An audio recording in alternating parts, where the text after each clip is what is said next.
All right, welcome to the podcast today. I have a guest with me today, and I haven't had a guest for a while, so this feels like a special treat. I have Melanie here with us today, and I have been following Melanie on Instagram. She follows me back. We kind of chat in the DM sometimes, and I really have loved her work and her experiences and her sharing. And so I was excited to have her on here, and I'm really curious about what you do as an ancestral astrologist. So we're going to talk a lot about that on this episode. But before we get too deep into it, Melanie, can you just give us a quick introduction about yourself, who you are, where you're from, or whatever else you want to share?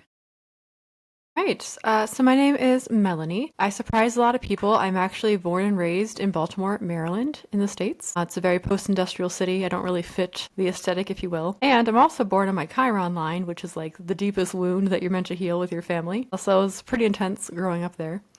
And let's see. I do astrology, ancestral astrology. And really that is looking at your personal astrology, your birth chart. And we're really exploring the fourth house, which is the area of life associated with family, ancestry, your roots, your lineage, and also checking out the 10th house, although it is associated with life of career, life's work. That's also the house that is ruled by the father, if you will, whereas the fourth house is ruled by the mother. So we got to know what's going on with both of our parents. And I had started doing business astrology 3 years ago.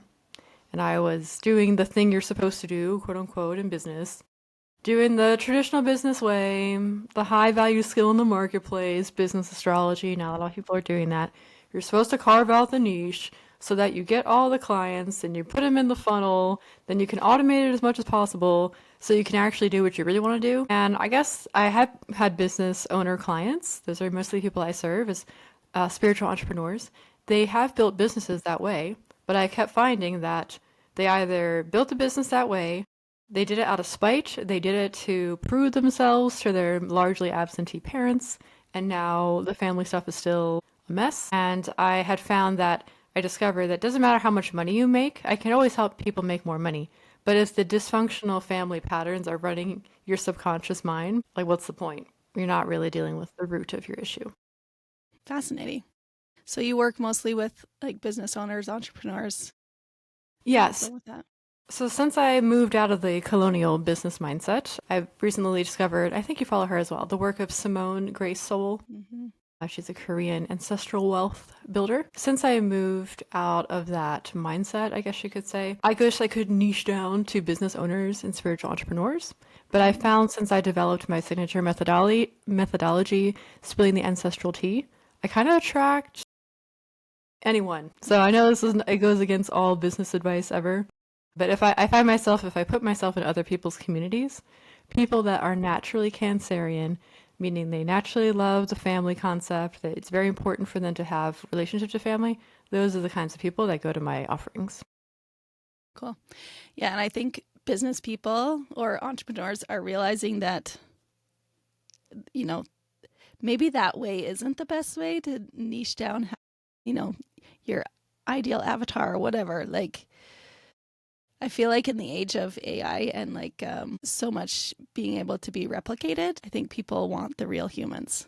And realizing that we're all very multifaceted people and we can't appeal to just one, Right. idea of what a person is. So I love I that. I don't know if you have like a lot of businessy people on your podcast or like following it, but I will say a lot of people aren't aware that a lot of people leave corporate and they take corporate business models that are really meant for very massive businesses and they try to apply it to small businesses, and that's just not Mm-hmm. even in the Yeah. same realm. It's not Right. necessary. Yeah. Because it's all about relationships Yes. and people, real people. Yeah. All right. Well, I'm excited to dive in here. I'm curious, what was like the first moment that you felt a pull towards ancestral work? Like before you even really knew what it was? Like, what was that pull that made you want to dive a little deeper into that area? Let's see. For context, I grew up with a mother who was very Greek, really into going to school. Education is very important. And in the middle of college, she dies first day of junior year. And very unexpected. It's not like she had cancer or anything. Really, she was the glue that held my immediate family together and like immediately was gone. It was just not good. We fell apart. My dad is not a good solo parent. God bless him. He's not emotionally available to himself, so he couldn't be to us kids, and it was really bad. So because it fell apart, I was like, I can do it myself. Like, it's really helpful to make decisions, important life decisions in survival mode. Like, that's great. It's going to work out. So it didn't. And I had this mindset, like, oh, whatever, I don't need my family. Very American mindset of I can do it Mm-hmm. myself. And you know what, Megan? Guess how much progress I made with this attitude? I made zero Not progress. much. So, I had a job. I'm doing social work. I get paid 23,000 a year my first year, Wow. and it required a bachelor's degree. Wild Oh times my we were living goodness. in. And I just remember being poor, Mm-hmm. hateful, ugh. And even then, I had someone, this was back in 2013 or so, tell me, hey, you have a lot of fourth house activity, the area of life associated with family. You should probably prioritize dealing with that so that you can get what you want. And I was like, what does this Interesting. person know? So, anyway, my intro to ancestral healing, strangely, was through reading business books, which was my intro to law of attraction. And it naturally, not the business books per se, but maybe the people that were drawn to entrepreneurship were the ones that were promoting like the healthy family. You need to have that as a base. And so by 2015, I'm reading about financial literacy. And then later that year, I was like, oh, no wonder our family's a mess. No one knows any financial literacy. No one's talking about anything. And everyone's doing the same pattern that I've been trying to do. And now our family has been fragmented since like 79. So I was like, Oh. oh. So I'm like, okay, well, I gotta stop the insanity. I'm exhausted. 25 Mm-hmm. then. So I can't be living like this. So I gave myself from 25 to 29 to be crazy. And then I was like, at 30, I need to get it together. That's a good Otherwise, idea. it's not a good excuse. That's funny. So what did you so you're feeling like you need to, focus on your family, figure that out. What did that look like? Like what did you do to try to heal some of that pain? Yes. So, we do the intro, Law of Attraction. It's a very nice, cute little gateway experience, manifestation. And there was a time where my ego truly was out of freaking control, and I needed to like blast my brain with affirmations, even if they did seem crazy, because I'm like, I was just so out in left field. So I needed to get back to center. And then I was also saying to myself, like, I do not have a good family. I was being very honest. I'm like, don't have a good relationship with my immediate family. We're not thriving. And even that was helpful, even to say it. I wasn't trying to kill it with toxic positivity. That's delusional. And then I just started being very honest with my family. This is also my personality, but I would also just start telling my family members, like, look, you said you'd be there for me when my mom died. You haven't been. Like, what's your problem? And it made everybody uncomfortable. So that I stopped getting invited to family events because too assertive. So again, that hurt for a period. I know this is really harsh, but it did hurt for a period. But I was like, okay, this is an initiation into what really needs to be happening. So now I have reconnected with said relatives, and they did say what I said hurt their feelings. I did apologize genuinely, but actually, me being assertive in this regard helped me just cut through the BS in the family. Again, I don't know if it's a Greek quality, but I'm here to be honest because no one was being honest prior to that. So I like to do the more radical approach to doing the family healing. And then I found astrology was a nice tool that is neutral. The chart, your birth chart is static, it does not change throughout your life. So you can always go back to the tool and be like, oh, okay, this period of my life, the fourth house of family is very important. This season of my life, it's not as much, so I can put that on the back burner.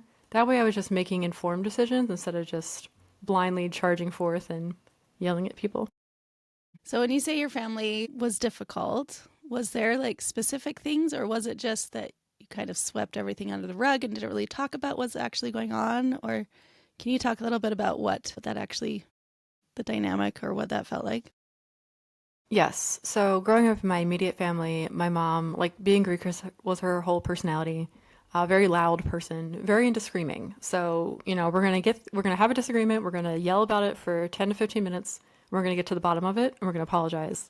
Very much containment was like a thing. When she passed, my dad is very not argumentative at all, not confrontational. So he was really into sweeping things under the rug.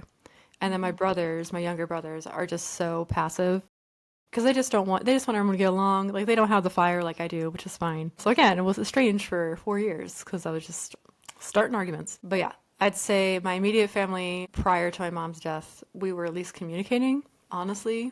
And when she passed, people were hiding. And then they extended to my extended family, which has always been the East Coast side of my family, which is my mother's side, has always been internalized, never expressing anything, like keeping it all in, never yelling. And honestly, a lot of mental health problems are in that part of the family, and cancer, which is energetic lack of expressing yourself. It manifests in death. Hmm. Okay. So was your mom born in Greece, or was she of Greek descent, or what? Yes. So she was second generation here in the US, Okay. Oh, wow. but she was very close to my great grandparents. They were directly from Greece, the Dodecanese Islands. And she went to like Greek school and she learned the language. So it's a very prominent community in Baltimore. Right. Okay. So I'm curious about how you bring the astrology into this. I am not really familiar with astrology like at all. So you'll have to talk to me like I don't know, 5, 6 years old. I don't know to be able to understand. But when you're working with a client, you're helping them with whatever you're feeling called to help. You primarily help them with their family dynamic, that Dysfunction. sort of thing. Family Yes. dysfunction. Okay. So how do you bring astrology into that? Like, what is the process there? Right. So in order to work with me, someone does have to know their birthday and they need to know what time they were born. Not every state or country records that. Um, so if you do not know your birth time, always contact me, Melanie at melaniemarisol.com, and we can figure it out. I'd say we also look at the chart and we're looking at your fourth house activity, which is all about the family ancestry, your roots and lineage, that area of life. And then we also are checking out the element that rules that area of life. So astrologically speaking, there's 4 elements. We have fire, air, water, and earth. And just understanding the element that rules over your 4th house of family can help determine the childhood you grew up with, or the mindset, or the qualities that were very important. So for example, I have Virgo. It's an earth sign ruling my 4th house. So that means I'm very hardworking family. Virgo is the workaholic perfectionist, the craftsman. So excellence is very important to my family. Buying something once that's high quality so you don't have to buy it again. Very practical, very frugal, very hardworking, very into the details. But it's privy to survival mode. So there's no bigger vision. We're not really working for anything beyond the day to day. If you have water ruling your 4th house, it can also reveal, every 4th house reveals your lineage. So what kind of people you came from. So earth ruling the 4th house, you probably came from farmers, landowners, maybe real estate investors. Got that kind of going on. If you have water ruling the 4th house, you could probably come from a lineage of healers and shamans and people that probably have issues with boundaries and emotional enmeshment. So something to be aware of. If you have air ruling the 4th house, you probably come from intellectuals, academics, people that really value knowledge and education. And if you have fire ruling your 4th house, you might come from a line of visionaries or revolutionaries or refugees, people that always have to be running because they're starting stuff, whatever their land country was. And it's like, okay, maybe someone that might have fire ruling the 4th house, part of their mission in this lifetime is to like do less. Maybe calm down. Maybe we don't start fights with people. Maybe we could be more collaborative instead of always being independent. So even just being aware of what element is ruling your 4th house, like that already like makes life so much easier. So that way you don't have to be running around in life, raw dogging it, like throwing spaghetti at the wall and seeing what sticks. There's a certain period, I'm sure you feel this way too. You get to a certain age and you just get tired. So you're like, what is the most efficient way to get to the bottom of this thing? With astrology especially, it's a tool, it's not going to change. And that way I can always go back to this neutral reporting tool versus relying on my emotions, which change all the time. Right. Okay, so you find out what a client's 4th house is, what it's ruled by, and then just with your experience, are you able to, kind of take where the client's at and give them direction on what to do to help with that? Is that Yes. kind of what you do with that? Yeah, so if anybody is listening to this and they're into astrology, maybe they have the CoStar app, even just looking at your 4th house and noticing, is there any planets in there? Or is it the 4th house empty? There's no planetary activity. So if it's empty, maybe you have a life where you don't have a lot of family karma to clear. It's not really that stressful to you. Maybe it's more neutral approach. Whereas if you have planets in the fourth house, that means it's an area of life that you definitely need to be prioritizing and listening to. Additionally, just an extra gold star for people that are into astrology might be listening. If you have Pluto in the fourth house, Pluto is the planet of destruction, but also regeneration. It removes that which is unsustainable. A lot of my clients, I notice, have Pluto in the fourth house. So they're kind of really here to blow up the family, but like in a positive way. So again, we don't have to start arguing necessarily, but you're like, you know what? I come from a family with a lot of dysfunction over the last few generations. We're going to just cut it out.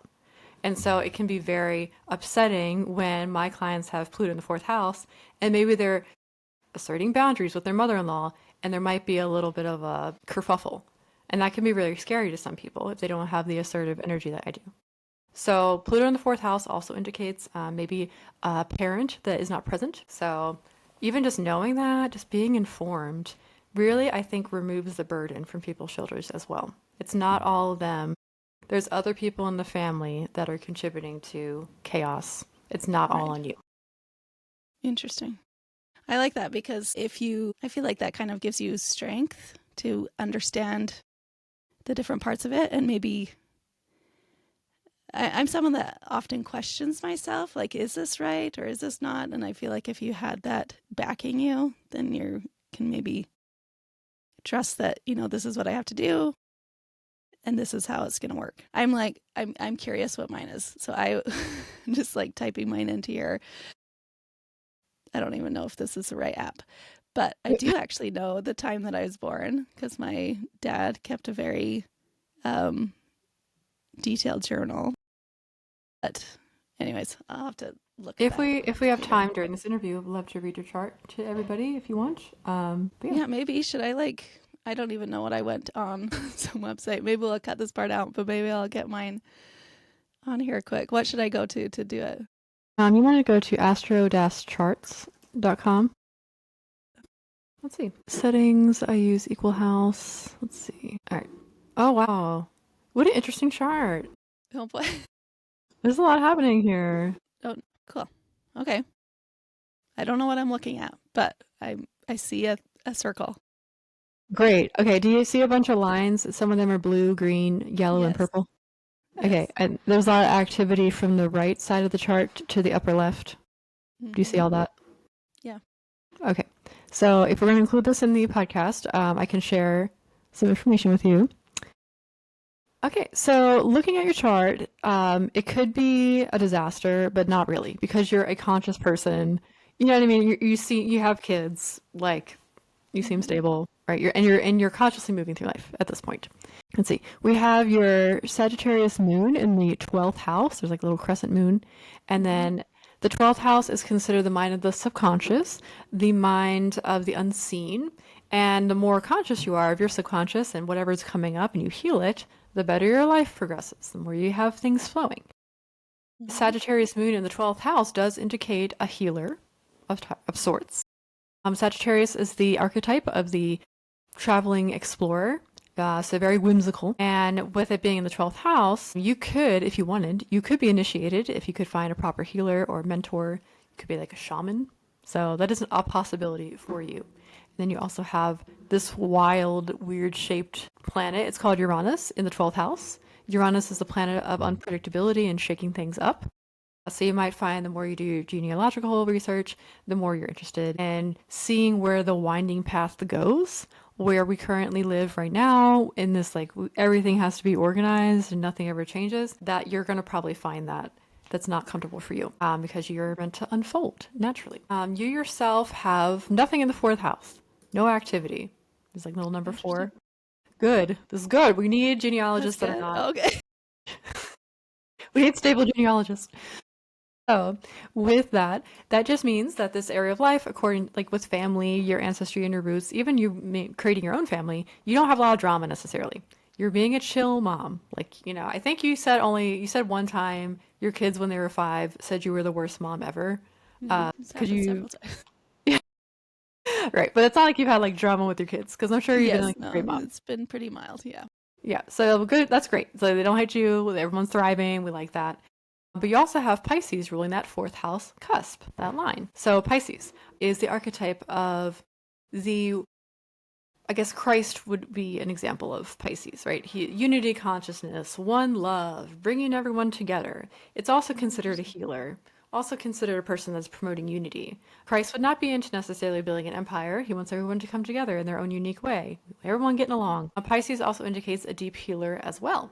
So maybe you come from a long line of healers with that Oh, water energy. I mean, Water ruling the fourth house might also indicate a family that might have trouble with emotional enmeshment. You're bringing everybody, like sometimes my clients that have Pisces ruling the fourth house, like their house was a community center and like everyone's coming to the house and it's like kind of overwhelming sometimes. You're like, oh my gosh, all these kids, right? But it also can be a very loving home where it's like, oh, you're allowed to be creative and do your finger painting and it's chill lifestyle. So good for you. Good for you. A lot of people don't have that. And then you also have, yeah, okay, that makes sense. You're also a Gemini sun, so very much a person that's interested in a lot of things, but you can tie it together with the Sagittarius moon, so they oppose each other. It can be challenging. Gemini, the cosmic journalist of the zodiac, the person that can know a little about a lot. Trivia is a really big thing. And then Sagittarius is the scholar. So I think it's a good blend of genealogy is the core thing you're doing, but maybe if you feel called, you could weave into any other interest area and it would still tie in with genealogy. Like that's the core of who you oh, are. cool. And last thing to share. Oh, you also have your midheaven. It says MC in Libra. So that just means the medium coeli is the way the public perceives you. Mm. So, um, your online persona. So I feel like when you write stuff on social media, you're not necessarily just saying controversial things. I feel like you have a very balanced approach since Libra is the scales. So you're not out here being a genealogist that's focused on controversy just to stir up vitriol. You're here to find balance and unity. So that's very positive. Well, So you're really living your design. That's good. that's really cool. I mean, I've like put my info into things like this before, but then I like don't really know what's going on. So that's helpful to have someone that actually knows what all of this means and the nuances of all of that. Um, that's really cool. Is there anything, so if you saw this, what kind of advice would you give me for maybe, I don't know, dealing with family issues, or are you feeling like there's not much there, which honestly there isn't much there. There's a lot of like, I'd say my family doesn't deal with emotions or hard stuff very well. Like it's very, we just assume everyone's okay kind of thing. I'd say that's really the only maybe downfall of my family, but that's there's not too much drama in there. Right. Yeah, I'd say your personality is not combative. Hmm. So yeah, I'm also looking here. You do have a symbol that looks like a key. That is the Chiron wound. Everyone has one. It's a challenge, wounding that you're meant to overcome so that other people can learn to do the same. Yours is in Gemini. Again, you have a lot of Gemini activity. Because you have one, two, three. Yeah, you have three planets in the same sign of Gemini. That's a very important archetype for you to embody. Again, cosmic journalist, person that's bringing it all together. I kind of also think a lot of people that are librarians or historians probably have a lot of Gemini energy because you have to understand how history weaves together with different eras, like Oh, librarian. interesting. And then Chiron moon and Gemini might be like when you were younger, did you have problems expressing yourself, speaking your mind? Totally. Yep. Yes. Yeah. So I again, feel like I'm just coming out of that. Like, yeah, very shy as a child. Yeah. oh, yes. Okay. So yeah, my mom was kind of a loudmouth, so she like forced me to be more extroverted when I wasn't. It was a little too much for me. But then on top of that, you also have like a horseshoe symbol as well in Gemini. That is your north node. It's the path that is uncomfortable, but the more you lean into it, the more you get what you want actually. So you are meant to be quite visible. You're meant to be a leader, in this case in genealogy and history. I'd say Gemini can also be a truth teller. It depends on your level of maturity. Are you a truth Hmm. teller and you're like starting stuff to burn it down? Or are you being balanced and you're a truth teller and you're just being honest and very direct in the way that you communicate in the written word? So Hmm. you're a grown adult. If I was talking to a younger person in their 20s, they would probably try to build a Twitter following based Right. on vitriol. Where if I was talking to you, you're here to have a balanced truth.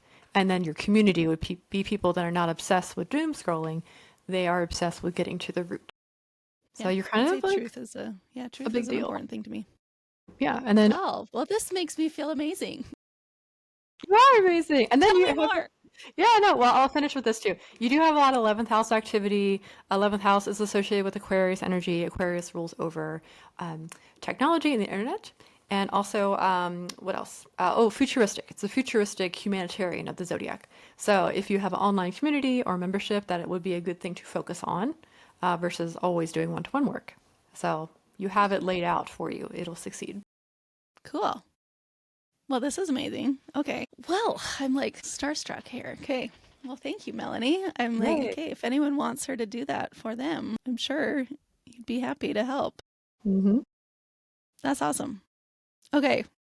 I feel like I want to talk more about like how did you learn how to do this? Was this just something you were curious about and dove into on your own, or what was that process of learning all of this Yes. fabulous stuff? So I'd say my intro to astrology was learning about the Greek gods and goddesses at Greek Orthodox Sunday school, which objectively doesn't really make sense considering we're at Christian Sunday school, but whatever. Their logic is if you ever met a Greek, oh my God, they are going to tell you, you're going to come out involved, you're going to come out educated on things you didn't really know about Greek culture, but you're going to learn. So we read about the gods and goddesses, and that kind of fed me. Whereas Christianity, the way it was taught to me in the Orthodox Church, was like so boring, not really inspiring. It's very patriarchal in the culture, Mm-hmm. and like women are inherently horrible. So I'm like, well, I don't really know if I like this attitude. Again, I don't think Christ would have said any of this. Mm-hmm. And what I found with the Greek myths, I'm like, oh, it's like a fairy tale. And so that was my intro to astrology when I was 8 years old. And then we were asked the very Greek question. They're like very Socratic method. Like we're sitting around in a circle, and they're like, "Now, kids, now that we learned about the basic gods and goddesses, do we still need them in our lifetime? In the modern world, do we still need myths?" And it's like, "You're 8 years old. I don't know. I don't know what you're asking me." But that's actually always like stuck with me. Then I did the responsible thing with encouragement through, my family culture. Go to college, get a degree, whatever. So I got a degree in psychology. I actually did like a research thesis track. Carl Jung was not available. His classes were not available when I was in college. If I could do it again, I would have gone the Carl Jung way, which is all about archetypes. Whereas Freudian psych is all about the body as a machine, which is also not correct. Mm-hmm. And then after college, I did a stint in social work. I did homeless outreach in Baltimore for 4 years. It was really hardcore. Probably would not allow my 22-year-old daughter to do it if I was going to experience that again. But I was working with so much suffering. We were not allowed to introduce any kind of spirituality to the clients at all. So I'm like, well, how are they going to ever, evolve if we don't? Yeah. Anyway, so I couldn't do anything about it. But I had found that in 2020, everybody had lost their mind and everybody was inside the house. So I was like, okay, great. Now I have time to fully commit to understanding astrology in an organized way. Before I was just reading books here and there. So I invested in a class with my mentor, and it really helped me with the basics. But actually, like as soon as I was learning the basics, like all my scrambled 8-year-old mind like came up together again, and I was like, oh. So it's like this. It's just like a perfect way to understand the world we live in. And so anybody should know if they ever work with me. I am a tropical Western astrologer. I acknowledge the outer planets, Uranus, Neptune, and Pluto. They do exist. And that just means that I have a more modern take on astrology. Because the more information we learn about our solar system, more astrology should progress. And people should also know that Western astrology focuses on the 12 zodiac signs as the 12 archetypes, whereas Vedic astrology focuses on the gods and goddesses drama. It's more astronomy based. Western astrology is more bringing the stars down to earth. Western astrology goes in alignment with the seasons in the Northern Hemisphere. Western astrology is the journey of the self, whereas Vedic astrology is the journey of the soul, which is not considered to change as much. So think of it as you come to an astrologer like myself. You're interested in the journey of yourself in this particular lifetime, in this dimension. You're living your life, out in Canada, out in the US. What do you need to do to thrive in this lifetime? Whereas I think if I was with an older person, they probably would want to do more Vedic astrology because they would be nearing the end of their life. So what do they need to clean up? Whereas someone at our age, what are you meant to be doing? Oh, cool. I can see how that is powerful to look at that. So I'm curious, how did astrology become a doorway into like ancestral healing for you? How did that tie in? Yeah, so I will say this. I learned about, the Greek gods and goddesses at Sunday school. And I do remember the week afterwards, I go to my very white middle school, or excuse me, elementary school. And it was evangelical Lutheran, but it just seemed to attract a lot of fundamentalist types. They were like super, super fundamentalist. And so, I really went to school truly with all these blonde-haired, blue-eyed kids. And I'm like, hey, I heard you're Polish, and I heard your last name is Italian, and I heard your last name is German. Like, what about your gods and goddesses? And they looked at me like, what is up with this girl? Like, this is crazy. And I'm like, how do you not know about your gods and goddesses? Like, doesn't everyone have them? All these European people? And they were like, no, we don't do that because we're following Jesus. And I was like, this is so strange. So what I found is I was so connected to my this one part of my family, this culture. And when you understand the myths and you understand the culture and you understand why people believe certain things, and it all makes more sense. So you don't really feel like you're battling against the world. So I found it really disturbing that my German, Polish classmates, my kids from the UK, that they had no idea about anything about who they were. And even then, at 8 years old, I thought that was really tragic. So I have found that the more you're rooted in your cultural myths, the less the world's chaos can disrupt you because you know where you come from. So a world without culture is a world without soul. So I remember you had mentioned about the European indigeneity concept that I've been developing. So we can go into that if you'd like. Yes. But I just say astrology, you can really study any topic with it because those 12 areas of life can go to any topic at all. So that was just like the natural progression. But I do find it quite disturbing that people don't know where they come from sometimes. And I think it's really sad. Mm-hmm. Yeah, so let's go into that. So what does European can I even say that word? Indigeneity. What does that mean? What does that mean to you, or what does that concept mean?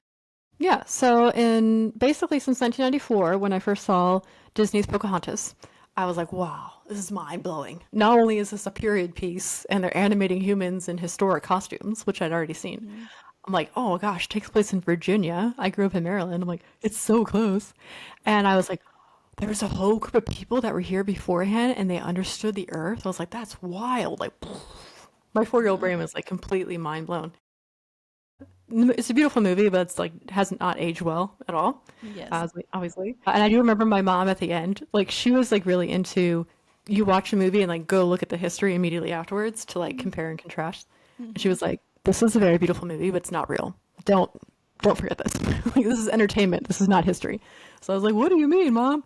So anyway, I was always into Native American folklore. She was always getting me those like illustrated children's books. And I was like, wow, how magical. Look at these amazing folk tales. Like whatever happened to basically everyone that's not Greek? Why do we not have anything equivalent? So that's always kind of stuck with me since I was 4.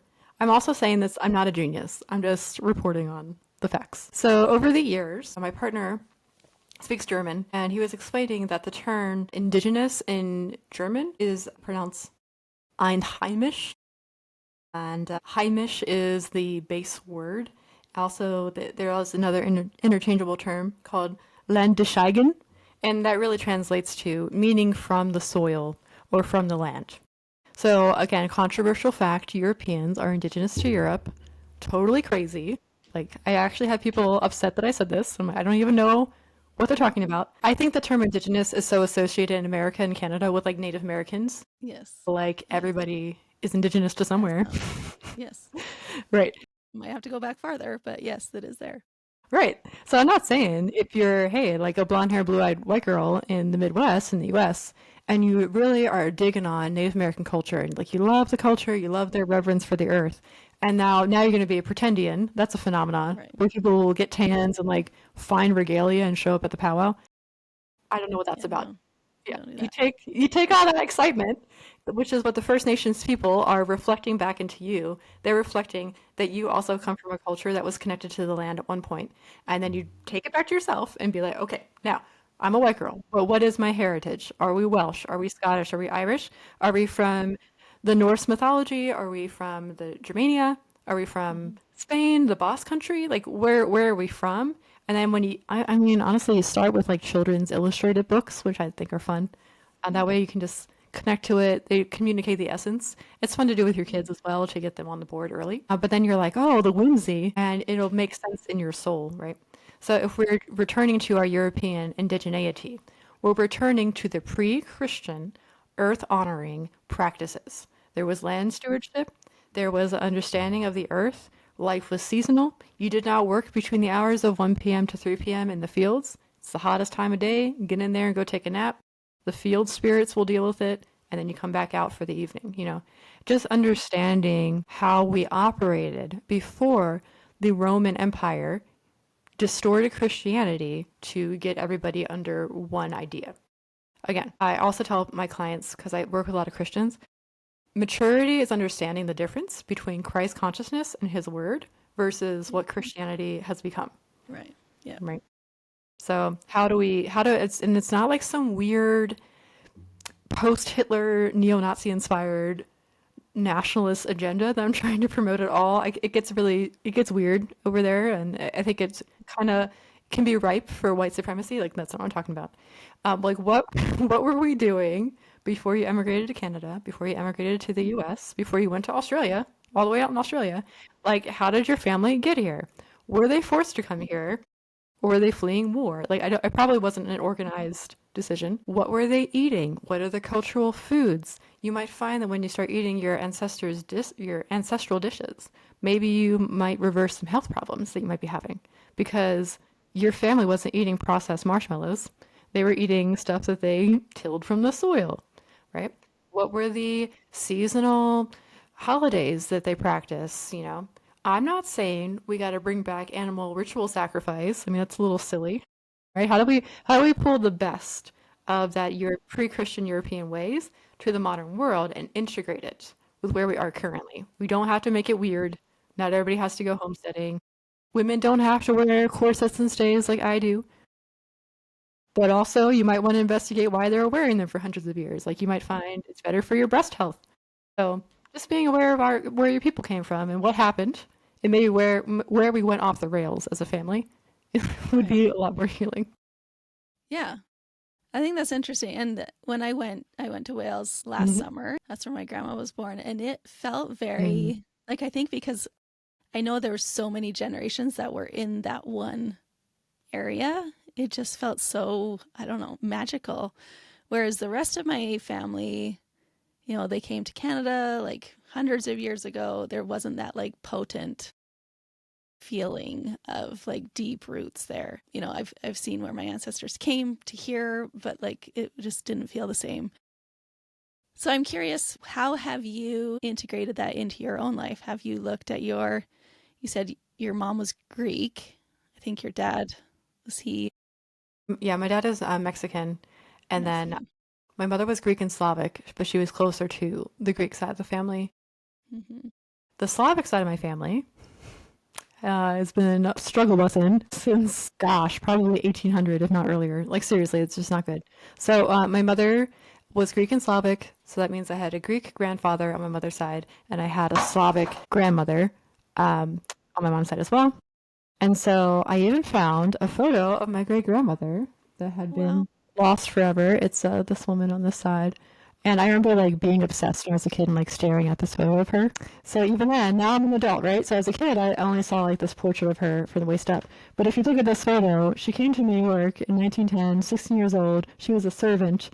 I thought she was wealthy. This is her maid uniform. She's wearing, yeah, she's holding a handkerchief. I'm pretty sure the wealthy family like paid for her and the coworker to get photos together. Oh, interesting. But now we're investigating from a history lens. So now I'm looking at this photo. It's a full body photo. They're holding handkerchiefs. They're clearly wearing a maid outfit. Otherwise, she wouldn't be dressed this way. And she couldn't afford it otherwise. So I'm like, oh, now I have the context.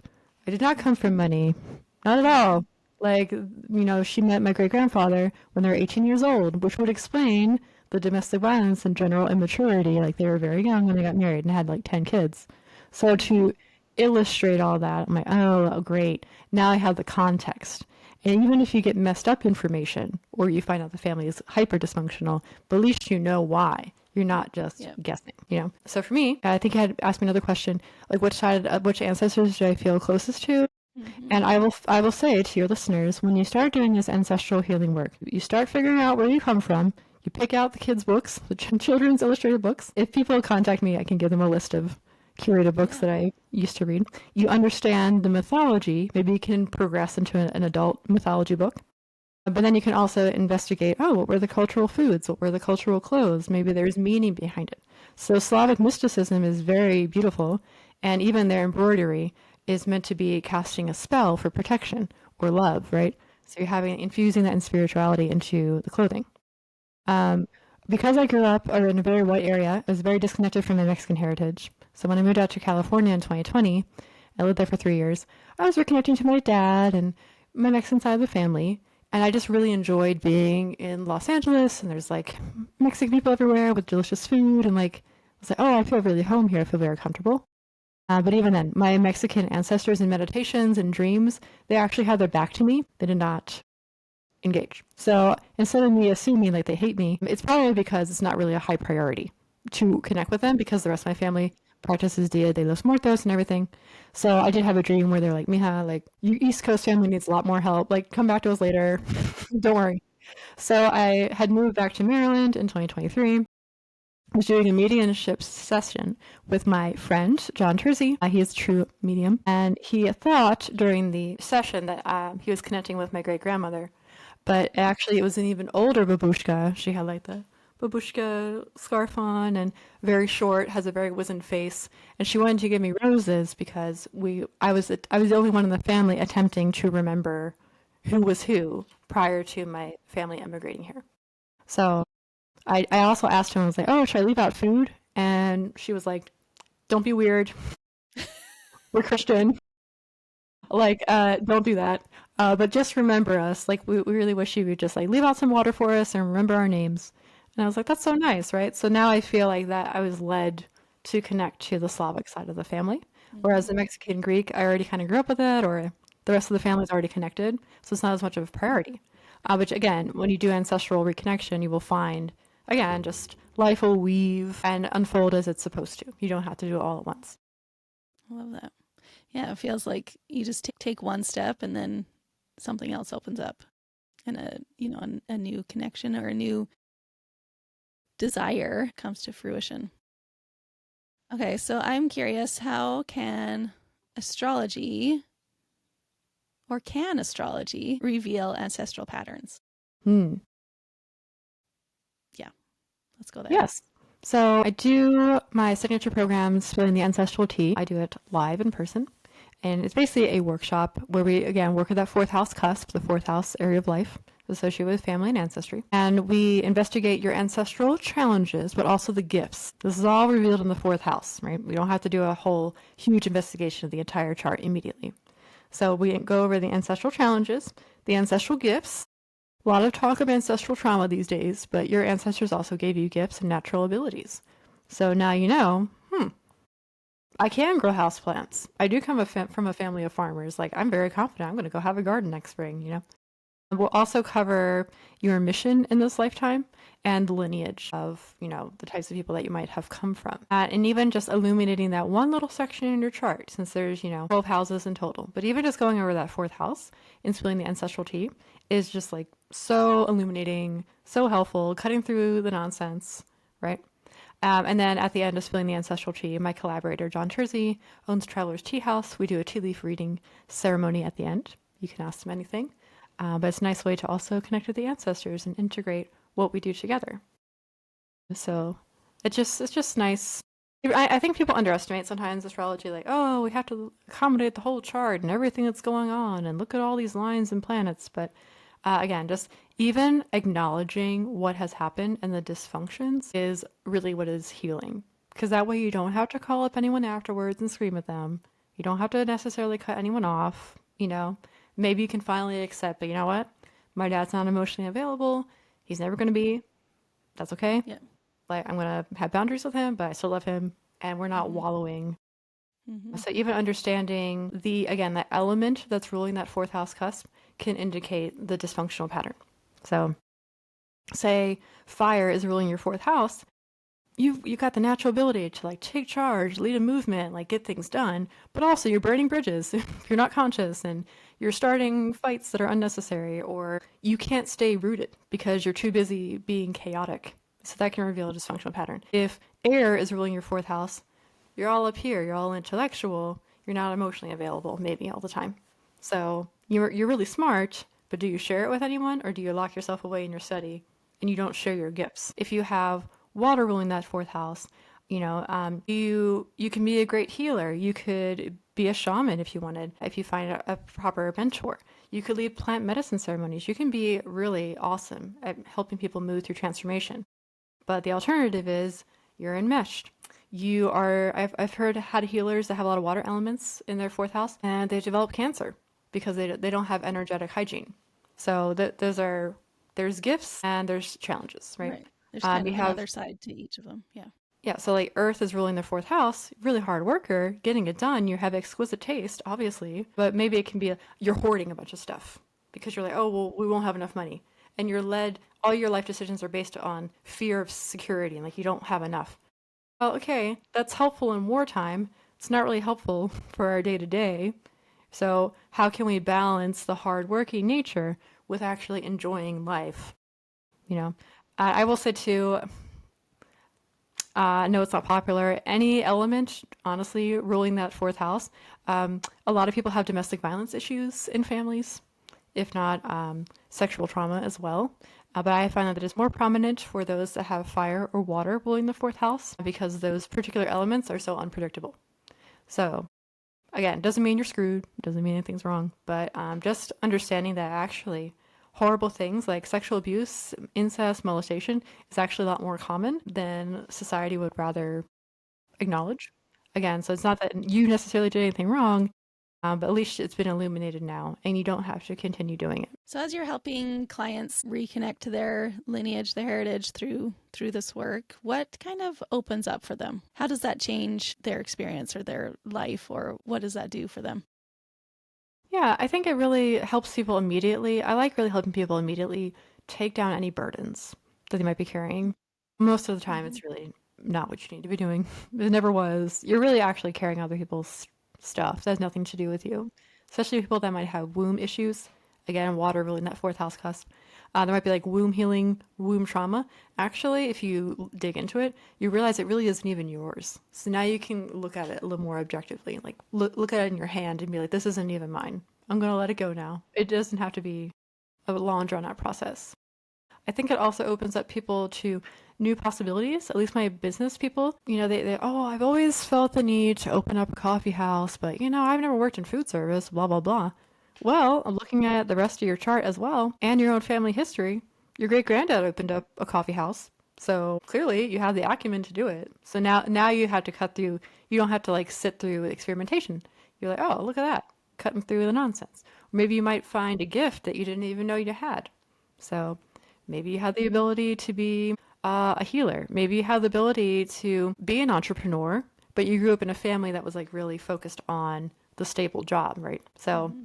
your parents might have different elements ruling their fourth house cusp. So maybe they Mm-hmm. always are searching for the stable job, but you have fire ruling the fourth house. So maybe you're really cut out to be an entrepreneur. So it'll work out. And versus, oh, should I ask other people for all their advice? But you can just look at the chart. Cool. So it gives them, strength or confidence to do the things that they've been wanting to do. It also reveals your weaknesses. Yes. I know someone whose parents were like, oh, you should do real estate investment. And it's like, it's not even designed for that. Like, don't even bother. It's not going to be good for you. It doesn't matter that your parents might have excelled at it. It's not going to work for you. Right. So now you Right. don't have to waste your time wallowing in misery. Interesting. Okay, well, probably going to wrap it up here soon, but I'm curious, what's one beginner step? So someone that they're wanting to explore their lineage through the lens of astrology, what's the first step for them? I would say, okay, Americans have this problem. I don't know what's going on necessarily in Canada, but Americans really have this problem that are white. Like, Very oh, similar. yeah, okay. I have no culture. I'm just a white girl. What do I do? And again, not everybody, at least in America, post World War II, is not really necessarily proud of the European heritage. They just want to be a white person, right? So starting with Do you know anyone in your family that knows your heritage? Sometimes people really don't. So you're okay, let's look at the last name here. Has it been anglicized actually? So even understanding like, okay, I clearly have a Polish last name. So clearly we are from the Poland area. Okay. So then you start there and say, okay, well, I'm going to go to my local library and ask for Polish children's folklore books or something. And I'm sure librarians are very smart these days. We have the internet. So even if it's not local to you, they can still get you one. Then you can read the book, and it's going to take you like 5 minutes. And you're going to be like, oh my gosh, it'll be activated within you. And then it'll lead you to connecting to your people. And I have found when you have a dream journal, even just recording your dreams on your iPhone app immediately after waking up, takes like a few seconds, that really, you like get the messages from the spirit realm, because that's where your ancestors are hanging out. And if you yourself wanted to utilize your astrology, again, going to something like astro-charts.com, entering in your name, your birthday, your birth time, and then clicking on, generate the chart, looking at that fourth house cusp, like immediately just understanding the sign that it's in and the archetype that that sign embodies is going to help you understand exactly where you come from when it comes to the personality, I guess, of the people in your family. And then it's just very simple. All these things can be done within 5 minutes. You don't have to get sucked down a rabbit hole. Right. And then if you want even more help with it, you can contact Melanie and she can interpret all of those symbols and everything in that chart for you. Perfect. Well, thank you, Melanie. I've loved talking to you about this and being so generous and reading my own chart there. That's I'm going to fun. be listening to this over and over to get all of that info again. But so, Melanie, how can people work with you? What is the best way to contact you? Yeah, so you can find me on Instagram at I am Melanie Marisol. That's Melanie Marisol. So I'm on Instagram there. I post a lot to Instagram stories and I'm very active in the Instagram DMs. However, if you want a quicker response and if you want to discern your birth time if you don't know it, you can contact me directly at my email address. So melanie@melaniemarisol.com. And I think I'm also I'm kind of inspired to make a gift here.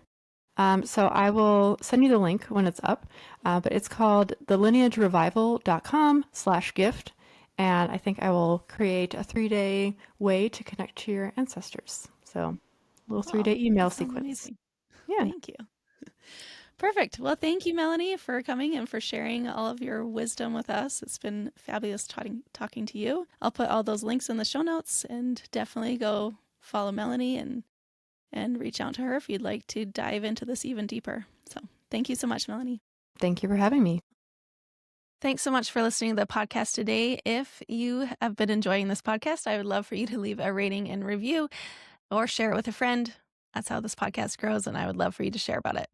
Also, if you are feeling a pull to your own ancestors and you want to dive into your own family tree, learn more about them, connect to them, you can get started with Origin Initiation. Go to knowyourancestors.co/origin to learn more about what that is and how we can get started really connecting and understanding the lives of your ancestors. So thanks again for being here, and we'll see you next week.